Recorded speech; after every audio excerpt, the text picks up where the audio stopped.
Hello and welcome to my YouTube channel. इस video में आपको मिलेगा जैकबोर्ड 12th क्लास का मॉडल पेपर सॉल्यूशन सेट 1 का। ये सब्जेक्ट है आपका BMT business mathematics. Full marks आपका 100 होता है। इसमें बोला गया है चूज करेक्ट आंसर, माने सही आंसर जो उसको आपको चूज करना है। ऑप्शंस दिए हुए हैं, ठीक है। तो फर्स्ट क्वेश्चन है the value of 10c6 is. 10c6 का मान है, इसमें ऑप्शन दिया ABCD, ठीक है। इसका करेक्ट आंसर ए है, लेकिन मैं इसको सॉल्व करके बताती हूँ कैसे, क्योंकि आप ऐसे तो नहीं ना बता सकते हो। सॉल्व करके बता देंगे तो अच्छा है, एग्जाम में ऐसा है तो आप अभी सॉल्व करके निकाल लोगे आंसर, क्योंकि ज़रूरी नहीं है 10c6 ही पूछे, कुछ और भी नंबर्स चेंज कर सकता है। तो इसका फॉर्मूला आता है NCR equals factorial of n by factorial of r, यानी r का factorial into n minus r का फैक्टोरियल, ठीक है। तो देखिए क्या होगा, यहाँ पे n 10c6 है तो n क्या हो गया 10, उसके बाद c है, उसके बाद 6 है, तो NCR, c के बाद क्या है r, तो r हो गया यहाँ पे 6, ठीक है। फिर देखो अकॉर्डिंग टू फार्मूला, यानी फार्मूला के अनुसार, सूत्र के अनुसार, फैक्टोरियल ऑफ n यानी 10 का फैक्टोरियल हो गया into factorial of r, r का फैक्टोरियल कितना हो गया 6, है ना। तो इंटू n माइनस r का फैक्टोरियल, तो यानी यहाँ पे 10 है और r है 6, तो 10 माइनस 6 का फैक्टोरियल हो गया, ठीक है। तो 10 का फैक्टोरियल इंटू 6 का फैक्टोरियल, और यहाँ अगर प्लस माइनस में तो पहले इसको एक नंबर हम लोग कर लेते हैं, जोड़ना घटाना जो भी उसको करके, ठीक है। तो 10 माइनस 6 है तो यहाँ पे 4 हो गया, फैक्टोरियल ऑफ 4। क्लियर है यहाँ तक। अब देखो क्या करना है, ऊपर 10 का फैक्टोरियल बोला है और नीचे में दो संख्या है, यानी हर में, ये अंश है ये हर है ना। न्यूमरेटर डिनोमिनेटर पढ़ा होगा आपने 4-5 क्लास में। तो ये जो है ना 10 का फैक्टोरियल, उसको हम लोग कहाँ तक करते हैं, जो नीचे में हर में यानी डिनोमिनेटर में जो लार्जर नंबर है, तो लार्जर कौन है, बड़ा कौन है, 6 और 4 में 6, तो 6 तक इसको हम लोग फैक्टोरियल निकालेंगे। तो 10 का फैक्टोरियल 6 तक निकालेंगे, तो 10 into 9 into 8 into 7 into factorial of 6, ठीक है। उसके बाद बाई फैक्टोरियल ऑफ 6 यहाँ पे दिया, इसको उतार देंगे वैसे, क्योंकि 6 कट जाएगा ना, इसको एक्सपेंड करने का जरूरत नहीं है। इंटू 4 का फैक्टोरियल, तो 4 का फैक्टोरियल क्या होगा, 4 इंटू 3 इंटू 2 इंटू 1, ठीक है। तो यहाँ पे देखो क्या हो गया, 6 का फैक्टोरियल 6 का फैक्टोरियल आपस में कट गया, और यहाँ पे 4 का टेबल में 8 2 बार में कट गया, 2 बार में। फिर 3 यहाँ पे 3 का टेबल में, 3 का पहाड़ा में 3 बार में 9 कट गया। फिर 2 2 2 यहाँ से कट गया, तो यहाँ पे क्या बचा 10 3 और 7, ठीक है। तो 10 इंटू 3 इंटू 7 कितना हो गया, 10 इंटू 3 30 हो गया, 30 इंटू 7 कितना हो गया, 37 जा 210। तो ये हो गया आंसर।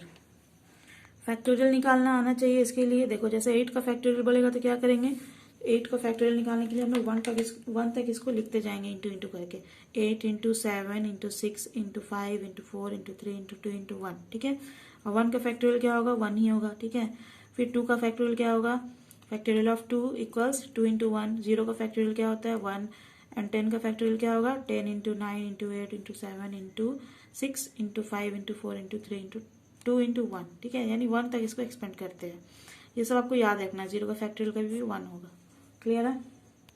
अब देखो average speed can be calculated by, इसमें पूछा गया एवरेज स्पीड को कैसे कैलकुलेट कर सकते हैं। औसत चाल की गणना की जा सकती है कैसे, समांतर माध्य से, गुणोत्तर माध्य से, हरात्मक माध्य से या बहुलक से, यानी अरिथमेटिक मीन है ना। और GM माने ज्योमेट्रिक मीन होता है, GEOMETRIC ज्योमेट्रिक मीन को हम लोग शॉर्ट में GM बोलते हैं ना। और HM का होता है क्या, harmonic mean, HARMONICMEAN, harmonic mean, ठीक है। तो इसका करेक्ट आंसर होगा हार्मोनिक मीन, क्योंकि एवरेज स्पीड को हम लोग हार्मोनिक मीन से कैलकुलेट करते हैं, ठीक है। औसत चाल की गणना हरात्मक माध्य से की जाती है। अब देखो थर्ड नंबर क्वेश्चन है, formula of circular permutation is. क्या होगा इसका फॉर्मूला, सर्कुलर परम्यूटेशन का फॉर्मूला होता है factorial of n-1। So option D is correct answer. इससे एक और क्वेश्चन निकल सकता है, अगर आपसे पूछे परम्यूटेशन का फॉर्मूला क्या होता है, तो उसका होता है factorial of n by factorial of n-r, ठीक है। परम्यूटेशन का फॉर्मूला क्या होगा, factorial of n by factorial of n-r। Clear है। यहाँ पे पूछा है सर्कुलर परम्यूटेशन, तो कंफ्यूज नहीं होना है, फैक्टोरियल ऑफ n-1। अब देखो फोर्थ नंबर पूछा है इफ NC5 इक्वल्स NC7। अगर NC5 NC7 के बराबर है तो वैल्यू ऑफ n इज, तो then value of n is, n का वैल्यू आपको बताना है। यदि NC5 और NC7 बराबर हो तो n का मान क्या है बताना है। इसका ऑप्शन दिए 12, 2, 35 या फिर n। देखो इसको सॉल्यूशन बता रही हूँ मैं, क्योंकि NC5 इक्वल्स NC7 आपके क्वेश्चन में दिया हुआ है, ठीक है। NC5 इक्वल्स NC7, तो हम लोग ऐसे लिख सकते हैं n equals x plus y, ठीक है, क्योंकि एज NCX इक्वल्स NCY, ठीक है। So we can write it n equals x plus y, ठीक है। अगर NCX इक्वल्स NCY है तो हम लोग n को x प्लस वाई ऐसे लिख सकते हैं। तो अगर n equal x plus y हुआ और क्वेश्चन में दिया है NC5 इक्वल्स NC7, तो यहाँ पे देखिए NCX, तो इसका x का वैल्यू क्या हो गया NC5 में 5, ठीक है। तो यहाँ पे x की जगह 5 लिख दिए। और NCY, यहाँ पे NC है और 7 है, तो y का वैल्यू हो गया 7 प्लस 7 इक्वल्स कितना हो गया 5 plus 7 12। So 12 is the correct answer. Option में ऑप्शन ए दिया हुआ है 12, option A is the correct answer for this question, question number 4। ये 5th नंबर क्वेश्चन है 10th term of the AP, ठीक है। AP का आपको 10th टर्म बताना है। क्या होगा, इज 2, 5, 8, 11 कितना होगा 10th term of the AP दिया हुआ आपको 2, 5, 8, 11 डैश डैश डैश, तो उसका 10वां जो पद है 10th टर्म वो आपको बताना है। इसका ऑप्शन दिए है 47, 33, 37 या 29। तो कैसे पता चलेगा, सॉल्व करना होगा ना।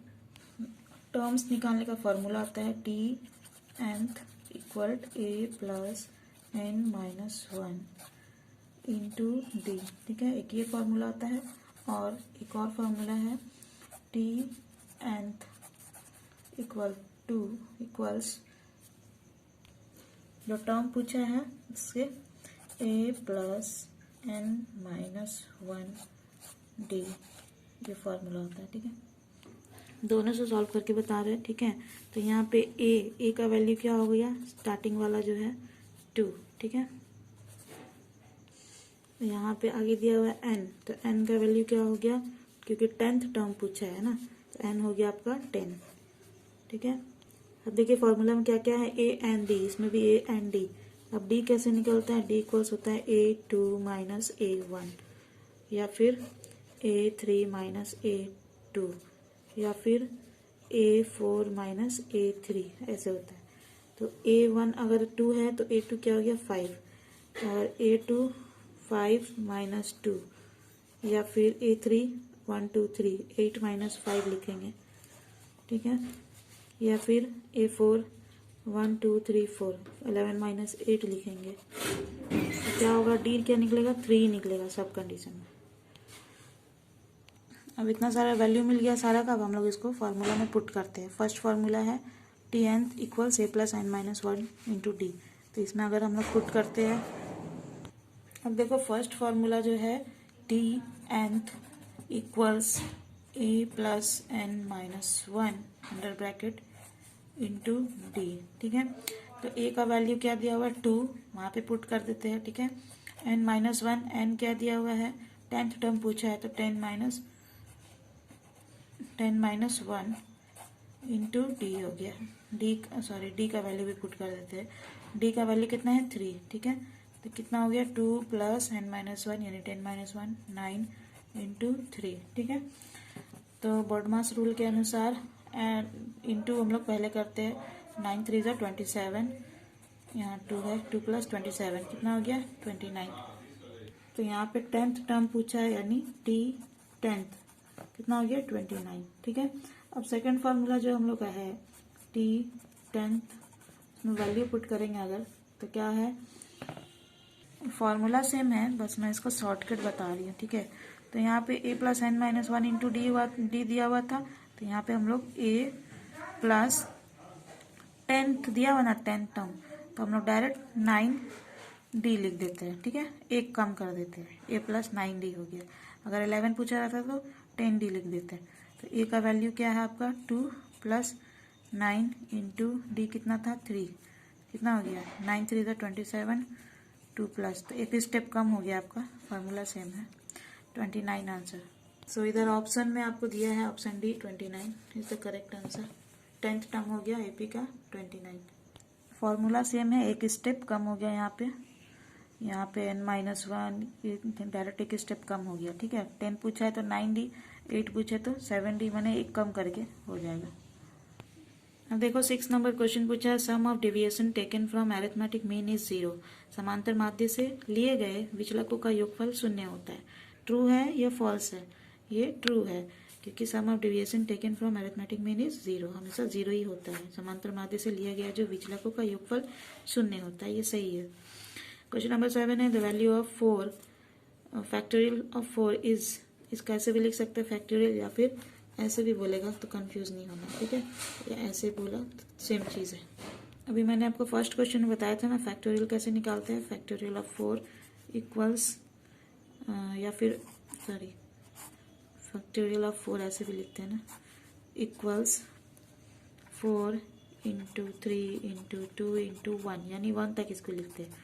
4 3 ज़ा 12, ठीक है, 2 1 ज़ा 2, 12 2 ज़ा 24, 12 का पहाड़ा 2 बार पढ़ेंगे 24 आ जाएगा, तो 24 इसका आंसर हो गया। ऑप्शन ए में दिया हुआ है 24। Option A is the correct answer for question number 7। देखो यहाँ पे पूछा है arithmetic mean is always more than geometric mean, यानी ए एम जी एम से बड़ा होता है क्या, यही पूछा है आपसे, ठीक है। ए एम जी एम से बड़ा होता है क्या, ये पूछा है। ट्रू है कि फॉल्स है, तो ये हो गया आपका ट्रू, ठीक है, सत्य, क्योंकि ए एम जो है जी एम से बड़ा होता है, मोर होता है, ज़्यादा होता है, ठीक है। तो कैसे होता है, सबसे ज़्यादा ए एम होगा यानी अरिथमेटिक मीन, उसके बाद जी एम होता है ज्योमेट्रिक मीन, और उसके बाद होता है हार्मोनिक मीन, ठीक है, याद रखिएगा।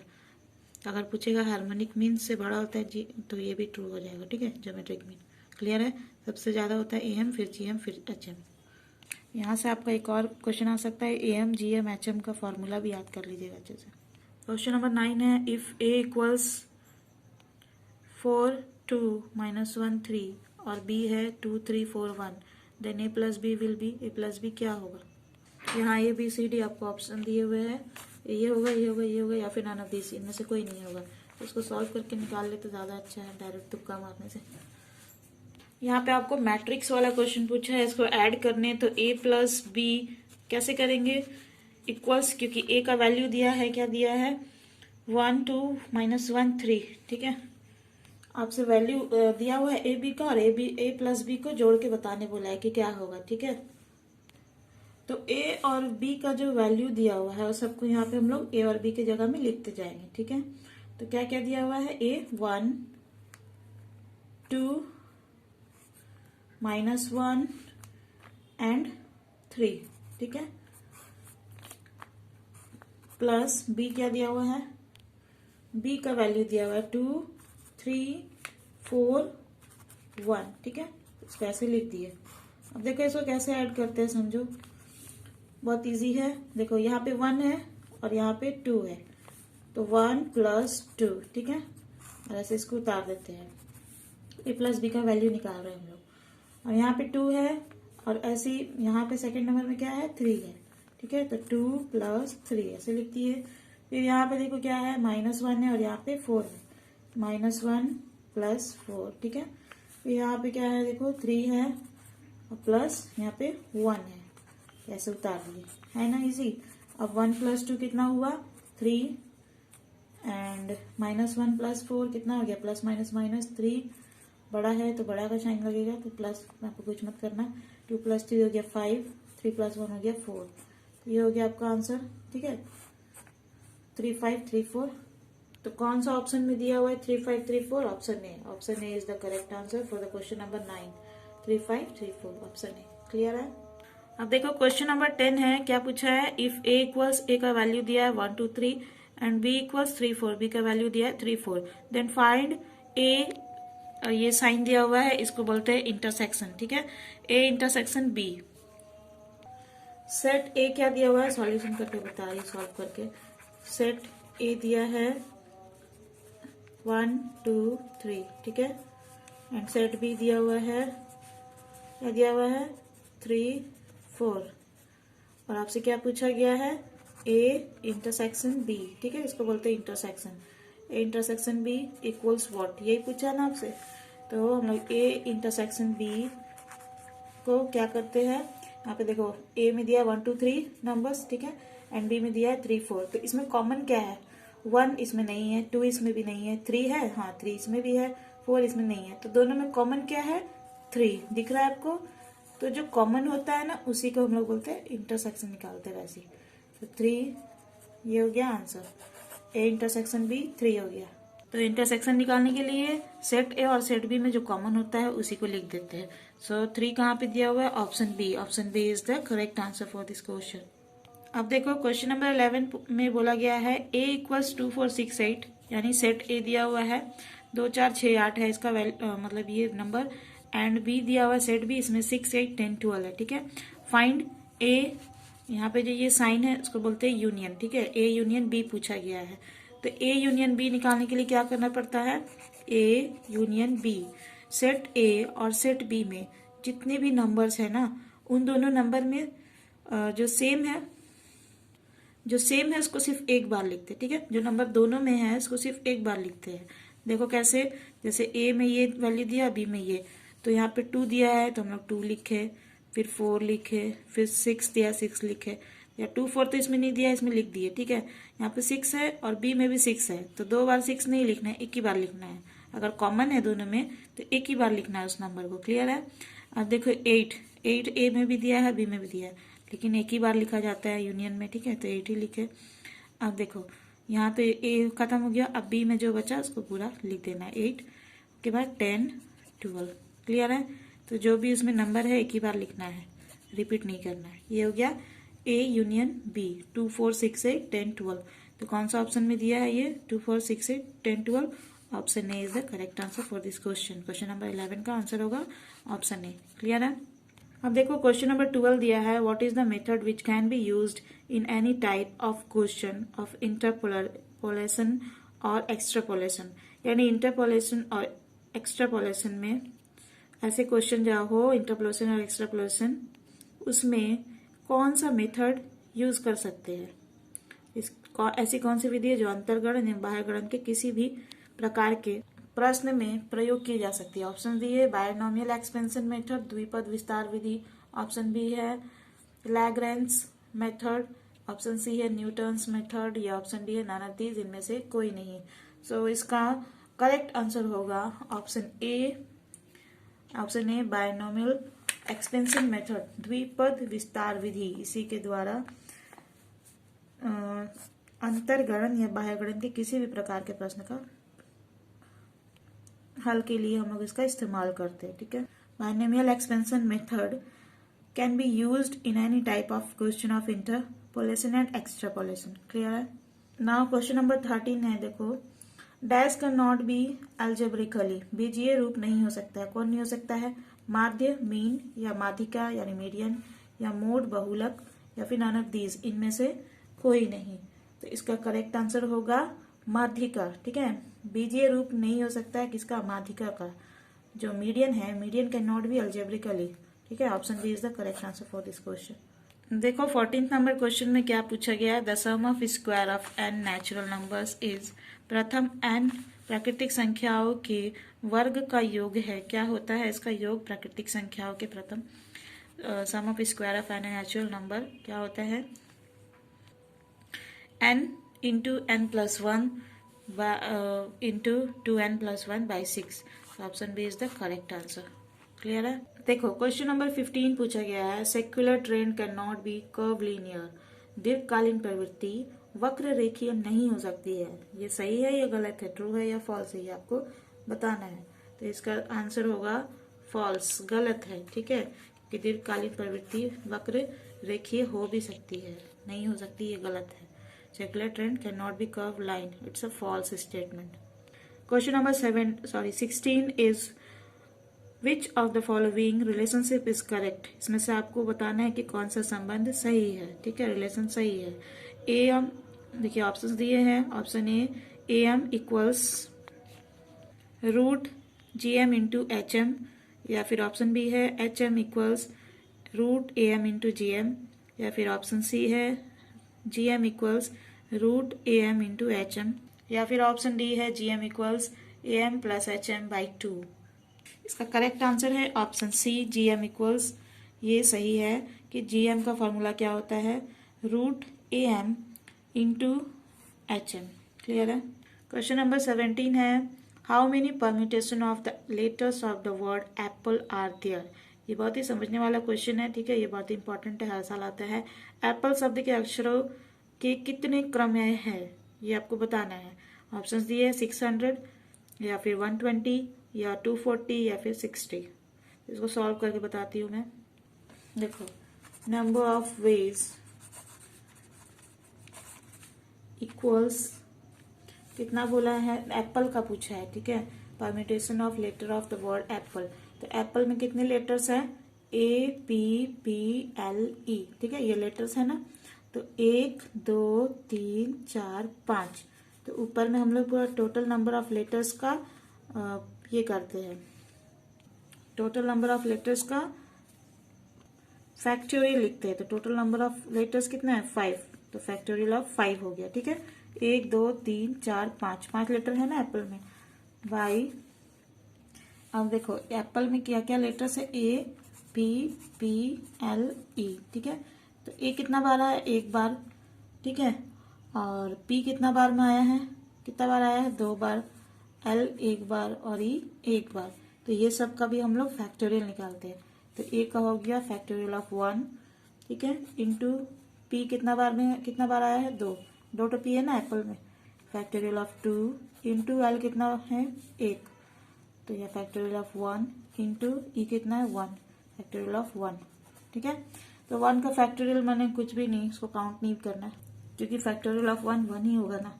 तो इसीलिए factorial of 5 by factorial of 2 निकालते हैं। तो फैक्टोरियल ऑफ 2 कैसे होगा, 2 इंटू 1, ठीक है।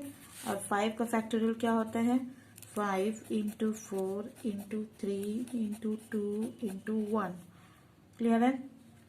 अब यहाँ पे 2 इंटू 1 है, 2 का फैक्टोरियल हम निकाले थे।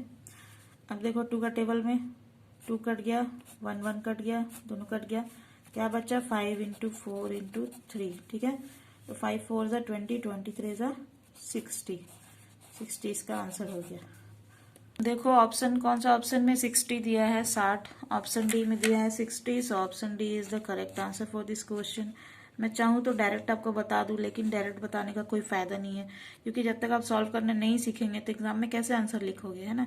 हो सकता है एप्पल की जगह मैंगो दे दे तो कंफ्यूजन होगा ना। तो रट के नहीं जाना, समझना है। मैथमेटिक्स रटने वाला